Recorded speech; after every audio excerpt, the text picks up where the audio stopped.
খুলে দিতে চাই।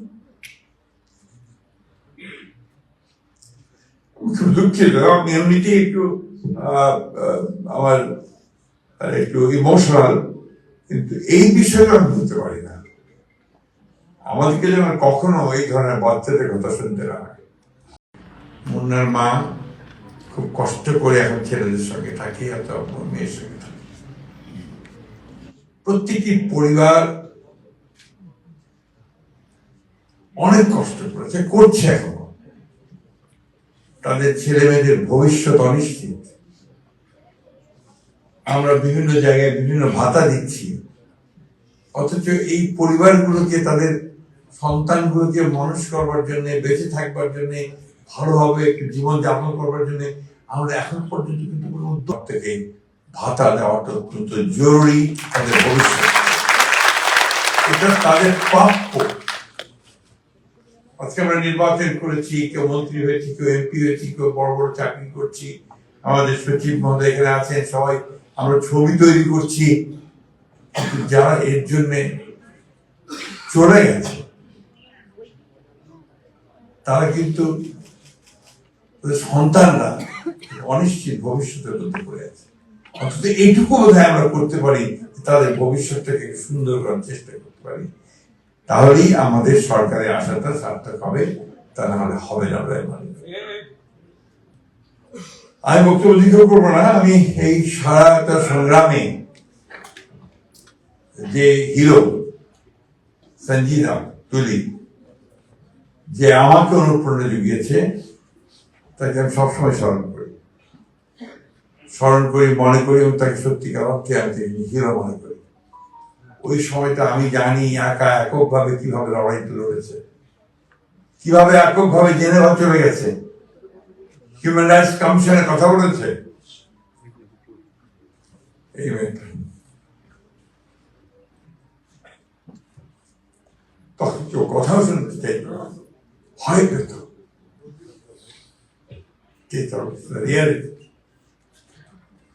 যাই হোক, আমি ভারাক্রান্ত করতে চাই না। একটা ছবি নির্মাণ করার উদ্যোগ নেওয়া হয়েছে, অত্যন্ত আনন্দের কথা, ভালো কথা। যেটা চাইবো যেন সঠিক জিনিসটা আসে, যেটা চাইবো যেন সত্যিকার অর্থে এটা আমাদের সমগ্র জাতিকে, আমাদের সেই ইতিহাসটা, যেটার জন্য আজকে আমরা মুক্ত হয়েছি, কথা বলতে পারছি, গণতান্ত্রিক একটা পরিস্থিতি পেয়েছি, সেটা যেন সেখানে প্রতিফলিত হয়। আমাদের দুর্ভাগ্য যে আমাদের অনেকগুলো জাতীয় সংগ্রাম হয়েছে, লড়াই হয়েছে, যুদ্ধ হয়েছে। আমার কাছে মনে হচ্ছে যে বায়ান্নর ভাষা আন্দোলন ছাড়া আর কখনো খুব বেশি উচ্চমানের সাহিত্য বা কবিতা সেরকম খুব একটা আসেনি। আমার কাছে মনে হচ্ছে, আমি জানি না শহীদ ভাই কি মনে করবেন, সেভাবে আসেনি। আমি আশা করবো যে এবারকার যে লড়াইটা, যে সংগ্রামটা, যে আত্মত্যাগ, এই ব্যাপারে আমরা যে উদ্যোগগুলো নিচ্ছি, সেই উদ্যোগ যেন সেই মানের যায়, সেই মানের হয়, যাতে করে আমরা গোটা পৃথিবীতে রিপ্রেজেন্টেড হতে পারি। আমাদের মায়ের ডাকে যারা বাচ্চারা আছে, অনেক বড় হয়ে গেছে।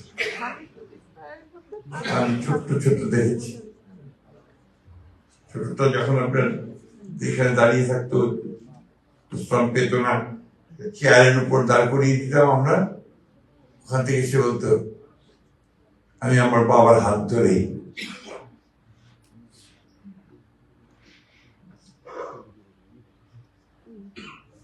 ভবিষ্যতে আমরা যেন কখনো এই ধরনের কোন পরিস্থিতি না পড়ি যেখানে আমার এই শিশুরা বলবে যে আমার বাবাকে হাত ধরে আমি স্কুলে যেতে। কি ভয়াবহ! সবচেয়ে খারাপ কোথায় জানেন? যে আজকে সেই ফ্যাসিস্ট মহিলার বিদেশে বসে এতটুকু অনুশোচনা নেই, সমানে বাংলাদেশকে আলাদা সৃষ্টি করার চেষ্টা করছে, যেটাকে আমি মনে করি যে এটা একটা ক্রিমিনাল অফেন্স, যেটা মানবতার বিরুদ্ধে একটা অফেন্স। এই জিনিসগুলো থেকে যেন আমরা বেরিয়ে আসতে পারি। আমরা যেন বারবার মনে করি আমরা আমাদের পেছনে এই ঘটনাগুলো ছিল। যখন বসে আছেন আমার বোন, আমার তুলির মা, মনের মা, সুমনের মা, অসংখ্য এই সব বসে আছে এখানে। বংশালের একটা ফ্যামিলি ছিল, আমার নামটা ভুলে গেছে, বংশালে আমি গিয়েছিলাম, বাবা মারা গেছে তখন, ছোট্ট বাচ্চা। এই পরিবারগুলো কিন্তু অত্যন্ত কষ্ট করেছে, কষ্ট করছে এখন। তাই আমার মনে হয় যে আমাদের ফোকাসটা এখন হওয়া উচিত, তাই পরিবারগুলোকে বাঁচাতে হবে, তাদের সন্তানদেরকে শিক্ষিত করতে হবে, তাদেরকে উপযোগী করে তুলতে হবে। এই বিষয়টা যেন আমরা সবাই খেয়াল রাখি।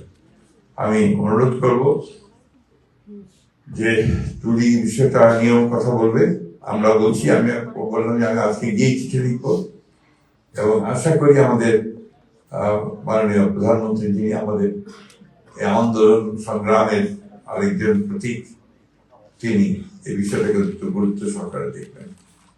আপনাদের সবাইকে ধন্যবাদ, যারা এই ছবিটা নির্মাণ করে উদ্যোগ নিয়েছেন তাদেরকে ধন্যবাদ, তুলিকে ধন্যবাদ যে তুলি সমস্ত চ্যালেঞ্জ মোকাবেলা করে। আরেকটা দুঃখ আছে আমার, তুলি নির্বাচনে দাঁড়িয়েছিল, তুলি নির্বাচিত হতে পারে। আমি মনে করি এই কষ্ট, এই দুঃখ আমরা রাখবো কোথায়, কোথায় রাখবো? যে মেয়েটা সংগ্রাম করল তাকে আমরা নির্বাচিত করতে পারবো, আমাদের ফেইলিয়ার।